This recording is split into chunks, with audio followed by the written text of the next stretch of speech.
Oke, selamat malam semuanya. Ya, ini Afterk edisi 6 Juli 2023. Seperti biasa, malam ini kita akan berikan update market IHSG dan saham-saham yang sudah masuk di kolom komentar di Afterk edisi terakhir, edisi 5 Juli 2023. Kita akan bahas nanti satu persatu. Sebelum saya mulai, hari ini seperti yang mungkin Bapak Ibu sudah tahu, kita ada promo untuk private trading room member baru ya. 3 bulan bonus voucher 200.000. Jadi ini bonusnya ini nantinya bisa digunakan untuk perpanjang membership ataupun untuk join layanan peer ataupun peers. Jadi silahkan apabila Anda ingin join PTR, karena PTR sendiri saat ini sudah hampir mencapai limit member, di mana kita membatasi sampai dengan 100 member saja.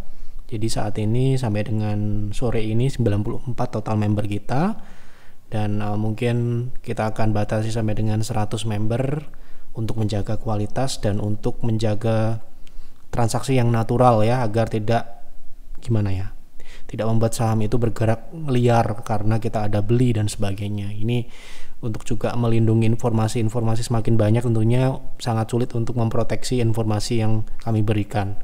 Sehingga apabila Anda ingin join PTR, mumpung ada promo sekaligus masih ada slot sekitar 6 member lagi, jadi silahkan Anda gunakan itu apabila Anda ingin join PTR ya.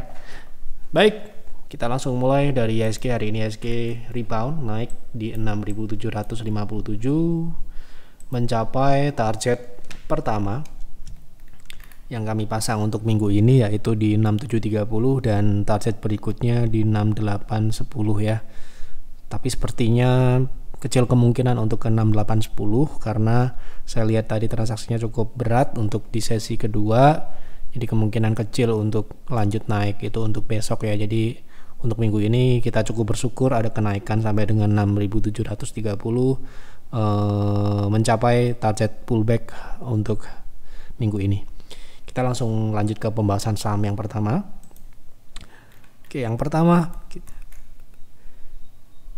PAYEF View GJTL akan keberapa ini naiknya? Kalau baru mau masuk sudah tinggi. Oke, kita lihat gajah tunggal.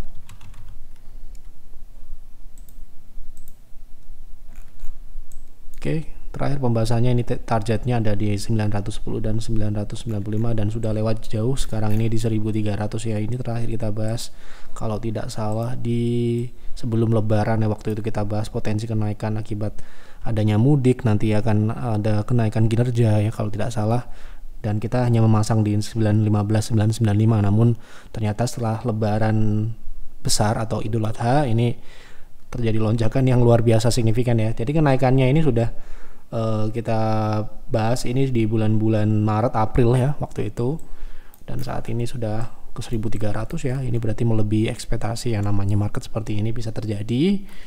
Nah, kalau kita baru mau beli ya tentu saja kita harus menghitung risikonya, jangan melihat potensi kenaikannya saja, tapi kita juga lihat posisi saat ini dia sudah memiliki risk sekitar 25% apabila dia membentuk sebuah wave turun ketika dia meretest yang namanya level penting di sebelumnya, di mana level penting yang dibentuk adalah level psikologi 1000 sampai dengan 900-an ini sejak 2018 belum pernah dipecahkan, baru di tahun ini dipecahkan, sehingga terjadi lonjakan signifikan seperti yang terjadi.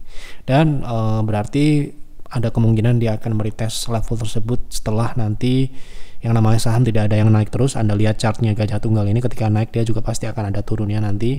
Maka dari itu kalau buat saya, karena risk kita nggak boleh lebih dari 5% untuk trading, itu saja ya kita katakan ini sudah ketinggian, meskipun tidak menutup kemungkinan dia masih bisa naik dulu sampai dengan batas maksimalnya di 1750 ya, sangat tinggi sekali, namun risknya sudah tidak masuk akal untuk kita beli di harga saat ini.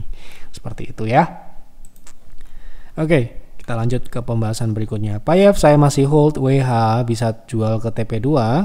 Terima kasih Pak Yef dan tim. Oke, hari ini setelah kemarin ADMG, transaksi hari ini yang selanjutnya adalah WH, dan inilah yang tadi kita evaluasi di sesi siang. Saya sempat meeting dengan advisor PTR bahwa trading kita sudah tidak sehat ya, dimana saham itu ketika kita beli langsung lompat naik ya.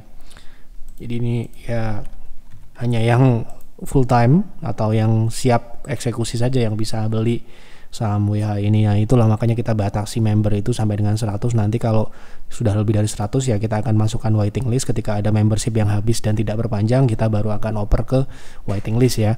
Ini yang salah satu sebabnya saya tadi sempat meeting dengan advisor PTR setelah penutupan sisi siang tadi.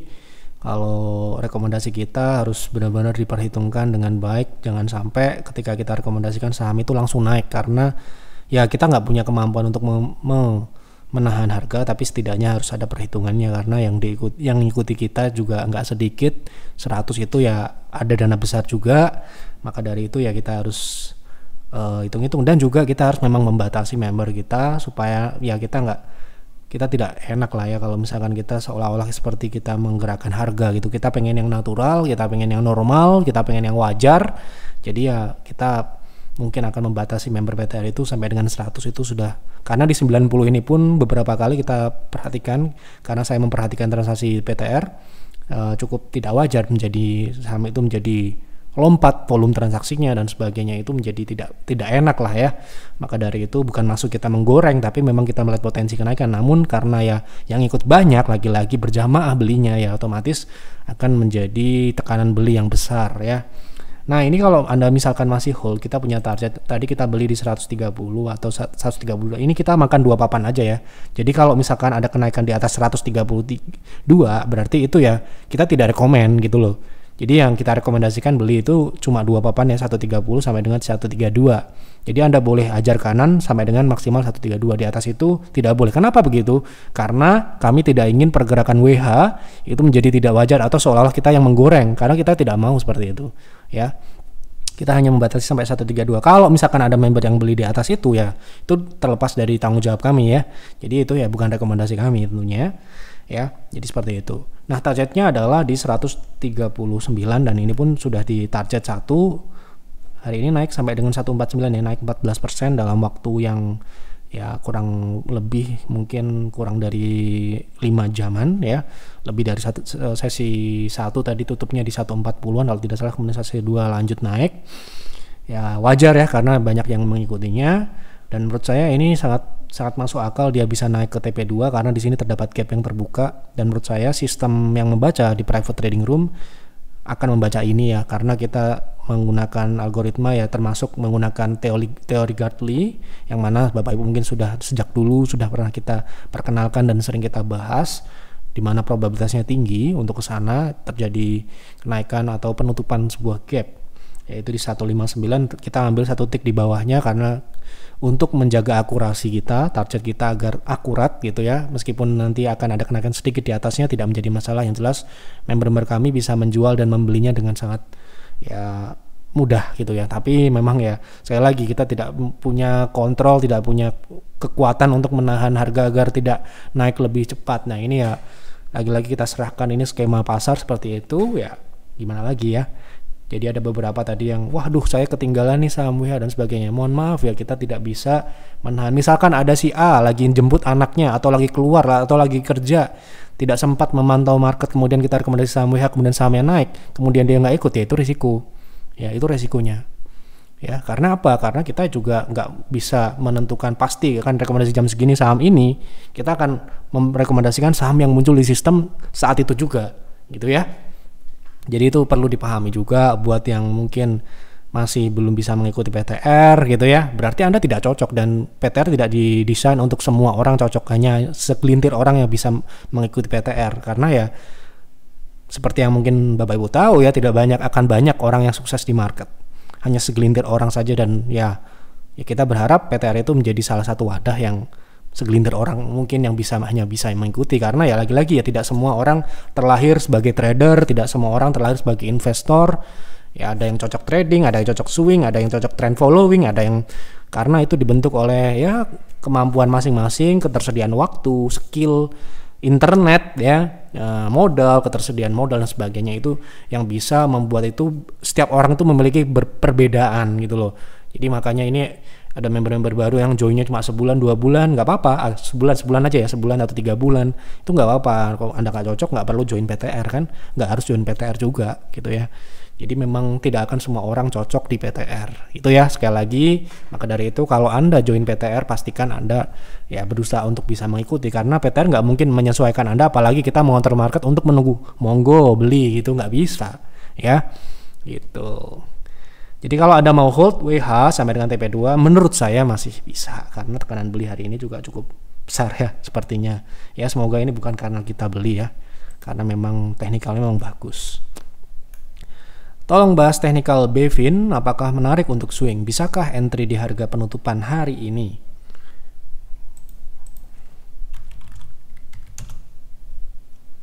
Oke, untuk BVIN saat ini masih dalam fase di uptrend ya, menurut saya ini bisa buy on weakness.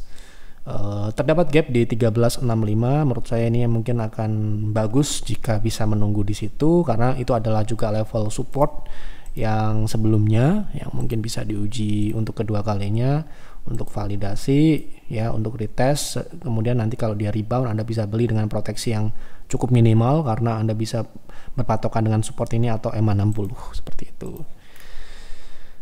Oke. Lanjut ya, tadi sampai BVIN. Pak Yef, tolong bahas silo untuk swing, apakah secara risk reward menarik, bagaimana trading plan-nya? Terima kasih banyak Pak Yef. Oke, kita lihat silo untuk risk rewardnya menarik atau tidak gitu ya. Nah ini hampir mirip dengan saham BVIN secara teknikal, dia sedang meretest EMA 60 dan EMA 60 Anda perhatikan ya baik-baik ya, kebetulan EMA 60 ini cukup bagus menjadi patokan ya, kalau dia rebound dari EMA 60 Anda bisa ikuti gitu ya. Sekarang ini menurut saya secara risk reward ya mungkin sudah menarik, tapi akan lebih menarik lagi kalau dia sudah meretest EMA 60 ini, atau Anda bisa ngambil di support 1750 di mana dia membentuk lower shadow di sini terakhir sampai dengan 1720 ya mungkin. Jadi mungkin di area-area ini area bottom fishingnya, tapi saya bagusnya kalau dia memang sudah confirm reboundnya ya. Kalau dia masih turun perlahan seperti ini ditunggu dulu sampai dia memang ada rebound, artinya confirm dia naik, akan memperkecil kemungkinan Anda rugi gitu ya. Gitu, memperkecil rugi itu bukan berarti persentase ruginya, tapi memperkecil kemungkinan Anda rugi. Ya Anda beli sedikit lebih mahal dibandingkan harga support tadi, tetapi kemungkinan besar Anda bisa profit gitu ya. Seperti itu. Mohon bahas saham Elsa Pak, apakah akan menurut Pak Yef gimana ya nih? Nih ya. Sekali lagi kalau mungkin tulis konsultasi ataupun komentar, tenang aja, dibaca dulu, diulang-ulang dulu, udah bener belum gitu ya, supaya tidak membingungkan. Mohon bahas saham Elsa Pak, apakah akan menurut Pak Yef, ya mungkin apakah Pak Yef akan membentuk rounding bottom gitu kan, nggak tepat ya, mungkin apakah Elsa ini akan membentuk rounding bottom, kira-kira seperti itu ya, kira-kira pertanyaannya. Ini sekali lagi ya, saya menjadi menganalisa pertanyaan bukan menganalisa sahamnya gitu ya. Apakah layak untuk investasi jangka panjang? Terima kasih. Oke, kita coba menerawang nih pertanyaannya ini, karena pertanyaannya membingungkan gitu ya. Tapi saya mungkin sedikit mengerti apakah Elsa membentuk rounding bottom, mungkin itu ya, dan layak untuk invest jangka panjang, kira-kira seperti itu. Tapi sekali lagi ya, baik itu Anda member ataupun bukan member, iyalah ya, menulis kolom komentar itu yang panjang nggak apa, yang jelas yang penting ya, supaya kita bisa poinnya itu ketangkap dengan baik, dan mungkin bapak ibu yang nonton pun juga pertanyaannya mengarah ke sini dan sebagainya ya, gitu ya. Apalagi konsultasi ya, konsultasi itu yang jawab bukan saya, konsultasi itu yang jawab advisor, dan advisor sudah saya tugaskan kalau pertanyaan nggak jelas balikin aja pertanyaannya ya, seperti itu. Agar apa? Agar tidak salah paham dan juga tidak salah analisa nantinya gitu loh. Nah ini pertanyaannya apakah membentuk rounding bottom? Ya, ini membentuk rounding bottom ya. Tapi apakah rounding bottom ini menarik gitu ya? Nah ini rounding bottomnya ini ada yang kecil, ada yang besar ya. Nah ini rounding bottom ini bisa digambar kira-kira seperti ini. Ini rounding satunya di sini ya, ini yang kecil, katakanlah ini yang kecil ya. Kemudian ini yang besar, ini panjang ya sepertinya. Jadi kita harus lihat konfirmasi fundamentalnya apakah memang menarik atau tidak gitu ya. Kalau misalkan kita lihat rounding terdekat neckline-nya ada di 398 atau 400, yang kedua itu ada di 500. Nah, rounding bottom-nya ini kan sudah bagus. Ya, apakah saham ini layak invest? Secara pertumbuhan cukup bagus ya, meskipun ya ada turunnya untuk revenue, tapi untuk bottom line ini naik dan turun ya. Untuk tahun ini sementara ini sampai dengan kuartal 1 cukup bagus. Ini untuk pertumbuhan bisa dikatakan layak ya. Gitu. Saya cuma lihat sekilas ini ya. Kemudian kalau kita lihat dari profitabilitas ini nggak masuk ya, karena untuk buat kami ya, profitabilitas itu minimal di atas 5% ya. Bahkan kalaupun di atas 5% pun kita harus melihat kompetitor-kompetitor yang lain apakah ada yang lebih baik, lebih efisien lagi gitu ya. Nah, ini cuma tipis-tipis sekali gitu ya. Jadi mungkin dari kelemahannya ini cukup tipis, sehingga kalau sedikit goyang sedikit ini bisa berbahaya ya. Atau kinerja top line-nya goyang sedikit kemudian efisiensinya tidak bisa dijaga. Nah, itu bisa mengkhawatirkan nanti bisa minus gitu ya. Jadi itu yang menjadi pertimbangan. Yang pertama pertumbuhannya oke, tapi sayangnya profitabilitasnya kurang bagus. Jadi pertumbuhan yang bagus itu harusnya diikuti dengan meningkatnya efisiensi ya, di bawah harusnya bagus. Ya. Kita lihat dari bawah itu udah bagus gitu harusnya. Tapi sekali lagi ya, kita kan investor itu bisa memilih. Kalau menurut saya ini sementara ini belum. Tapi untuk trading mungkin lebih menarik lagi. Jadi kita abaikan fundamentalnya, kita trading di teknikalnya. Teknikalnya ini potensinya upside-nya 8 sampai dengan 30-an. 30 ke atas sampai dengan 40 mungkin ya, 40. Itu ya, dengan risk ya tentu saja ada risknya. Kalau dengan support terdekat di 346 itu sekitar 5,9%, tapi ya kalau misalkan Anda bisa sabar sedikit dan kasih koreksi ya, kebetulan di 360 ke bawah itu risknya mungkin akan lebih bagus, kurang dari 5% ya, seperti itu. Tolong bahas SMIL secara TA Pak. Oke, kita lihat SMIL. Ini saham yang kemarin kita tradingkan dan kita cut profit ya, bukan cut loss. Kenapa kita cut profit? Karena bukan saham ini tidak bisa naik, tetapi sistem mengindikasikan saham ini akan falls ya dan turun. Ini kemarin terakhir kita cut profit di tanggal sebelum sepertinya bulan Juni ya.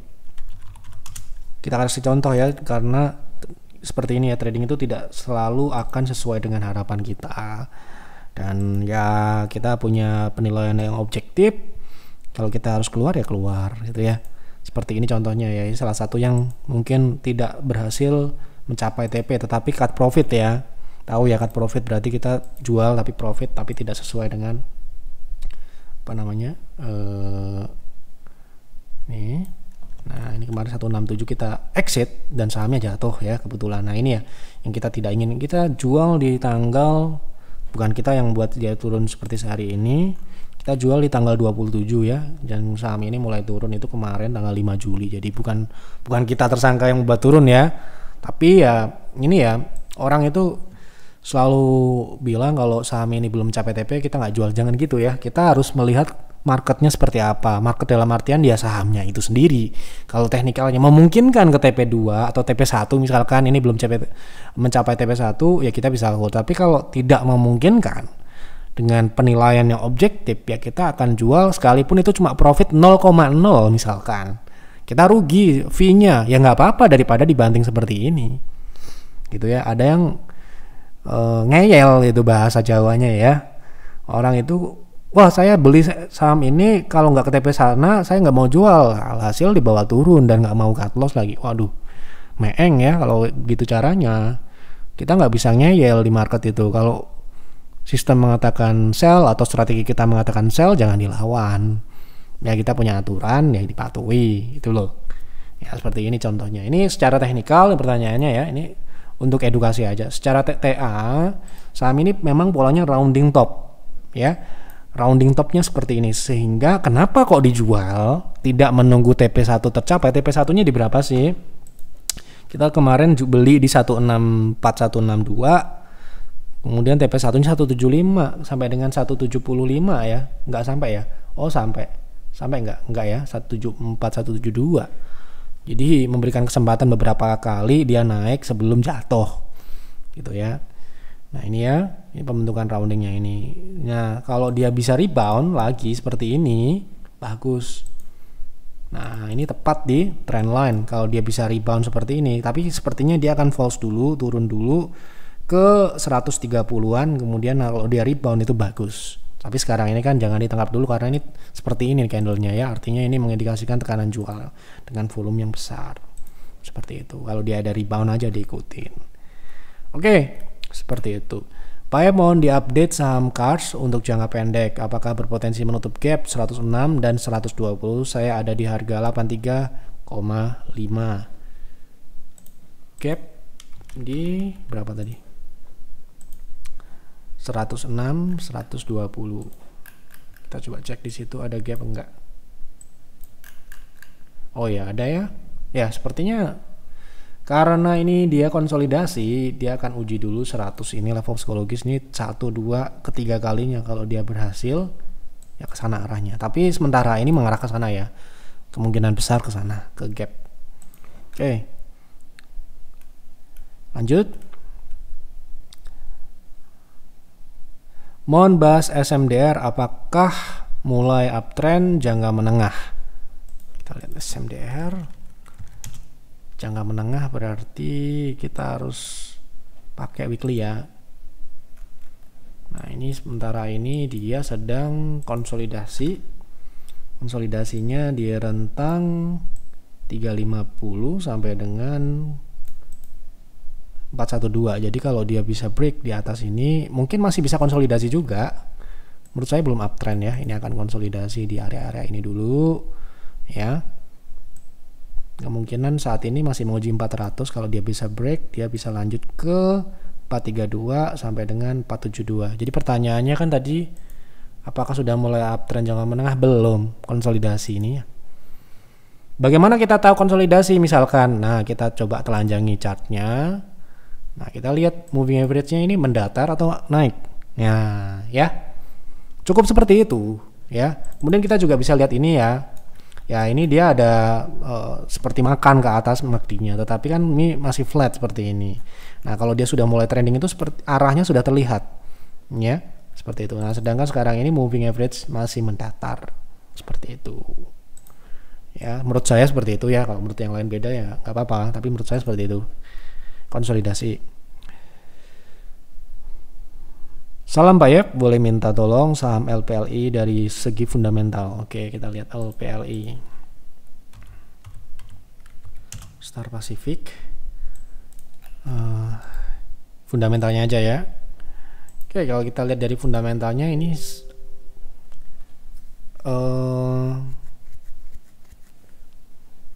kurang bagus ya. Maksudnya ini nggak tahu ya, ini perusahaan Lipo kalau nggak salah ya.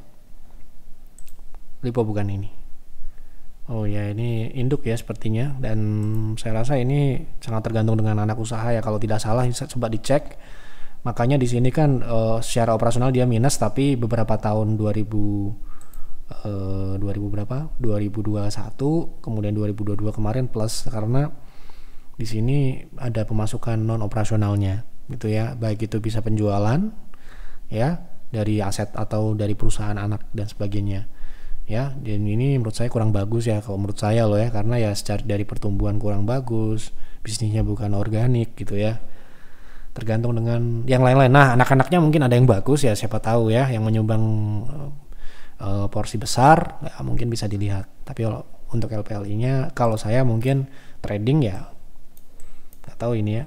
Mungkin bisa trading tapi nggak ditanya ya, cuma fundamentalnya kalau saya nggak. Oke, seperti itu. Tolong bahas saham IMPC untuk swing jangka menengah. Tolong bahas fundamental dan teknikal. Swing jangka menengah tetapi fundamental. Ini agak membingungkan. Kenapa kok begini?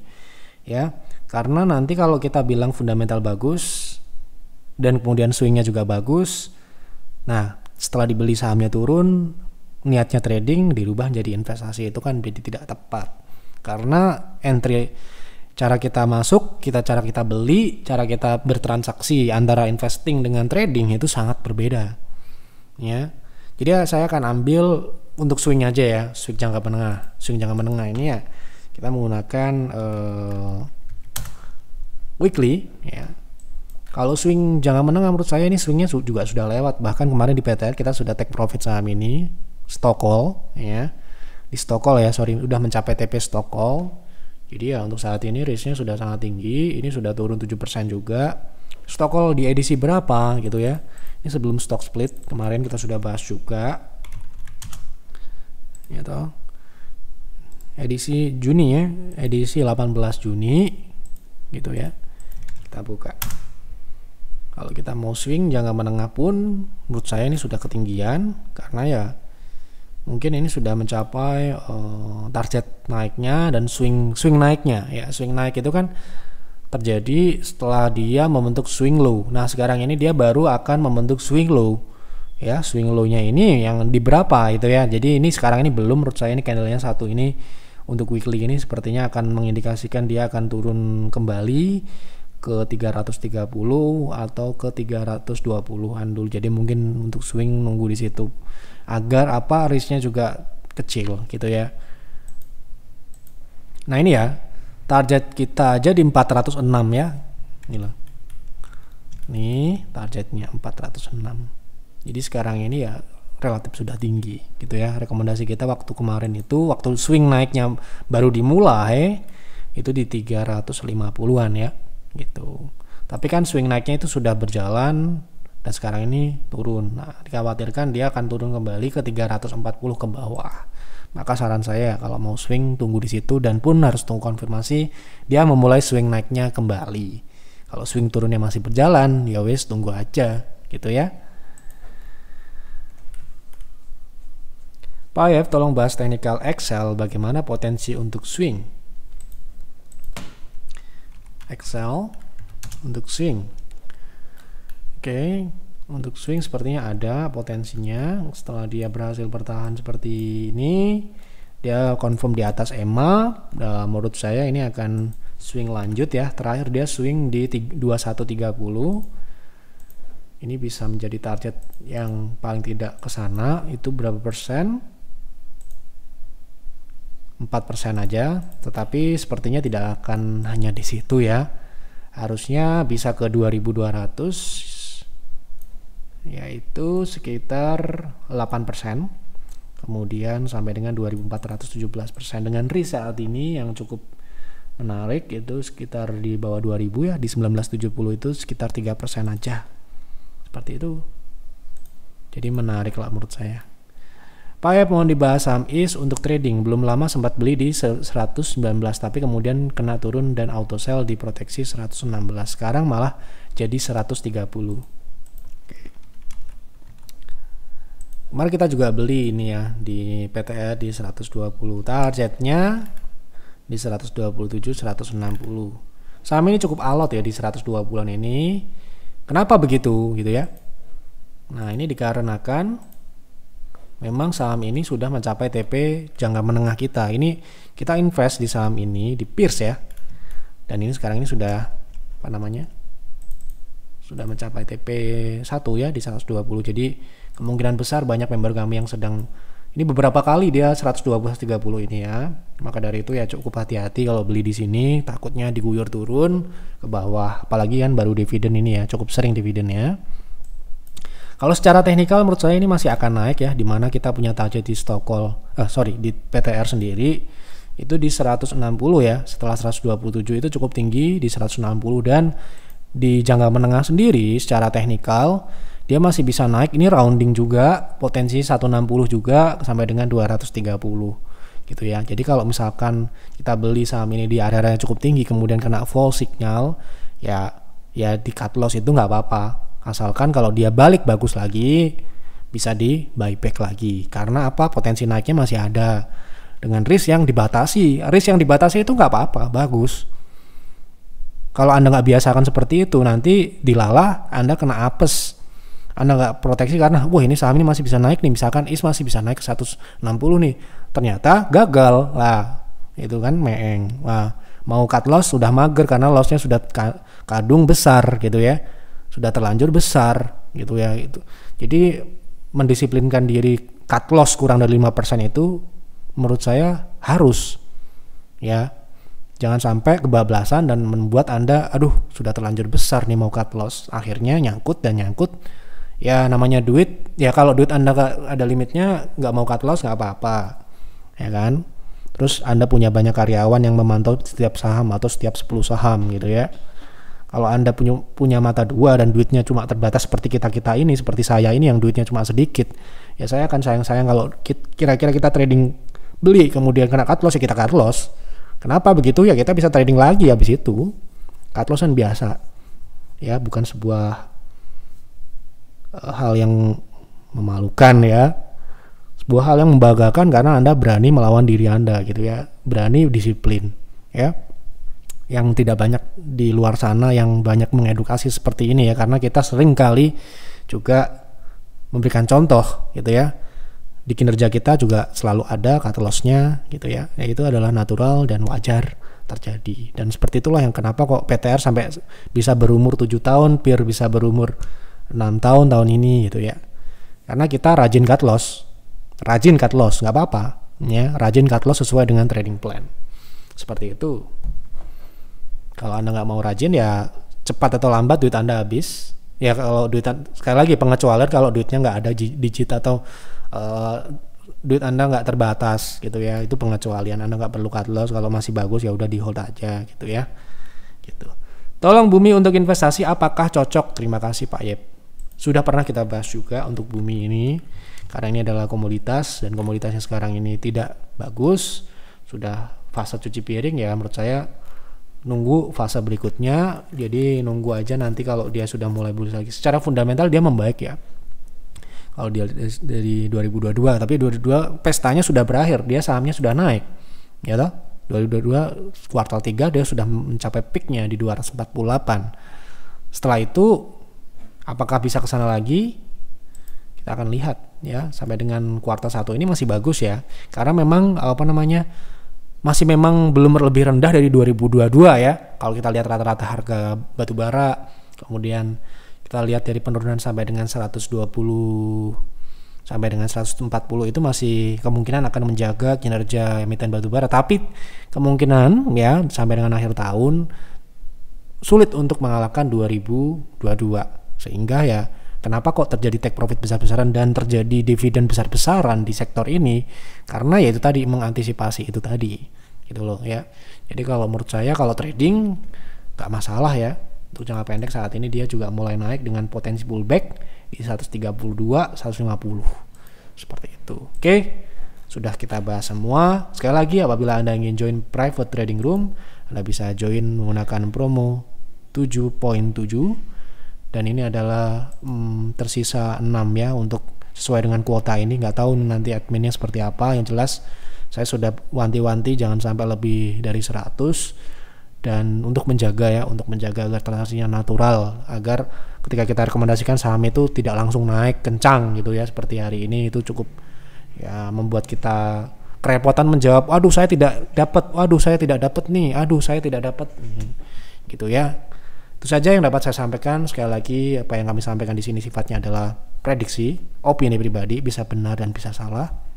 Jadi Anda harus pertimbangkan, Anda harus analisa. Kalau Anda trading ya buat trading plan, buat investing plan kalau Anda investasi, dan patuhi itu ya sesuai dengan yang Anda sudah buat sejak awal. Jangan sampai Anda mendengar ini terus kemudian FOMO atau istilahnya orang menelan mentah-mentah dan nantinya menyesal gitu ya.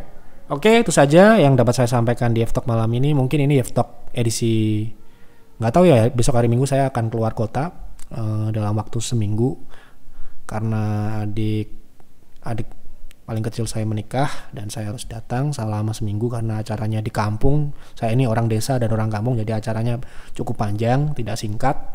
Jadi saya harus ke sana dan F-Talk ini tidak bisa digantikan, tidak ada yang mau menggantikan saya di F-Talk ini. Jadi ya mungkin F-Talk ini atau besok hari Minggu mungkin masih ada, saya nggak tahu, nanti akan saya kabari atau akan diinfokan pastinya. Itu saja yang dapat saya sampaikan. Selamat malam dan selamat beristirahat.